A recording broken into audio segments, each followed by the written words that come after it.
আজ তোমাদের সাথে এক জাগ্রত মা কালীর ঘটনা শেয়ার করব।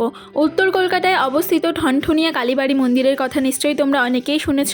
এখানে কিন্তু মা ভীষণ জাগ্রত, আর এই মন্দির কিন্তু প্রচুর পুরনো, মানে প্রায় 1 যুগ ধরে কিন্তু এই মন্দির চলছে।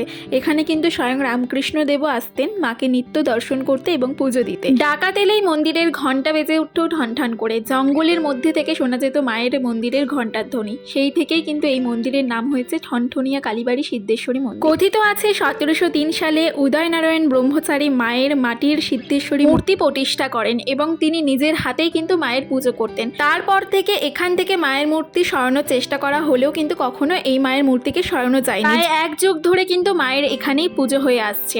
আর এই মায়ের পাশে কিন্তু দেখো বাবা ভোলেনাথও আছে, আর মায়ের মন্দিরের পাশে কিন্তু পুজোর ডালা নেওয়ার সামগ্রীর অনেকগুলো দোকান তোমরা পেয়ে যাবে। এখান থেকে কিন্তু সামগ্রী কিনে তোমরা মায়ের মন্দিরে পুজো দিতে পারো। এখানে মাকে ভক্তি ভরে ডাকলে কিন্তু মা প্রত্যেকের কথা শোনে।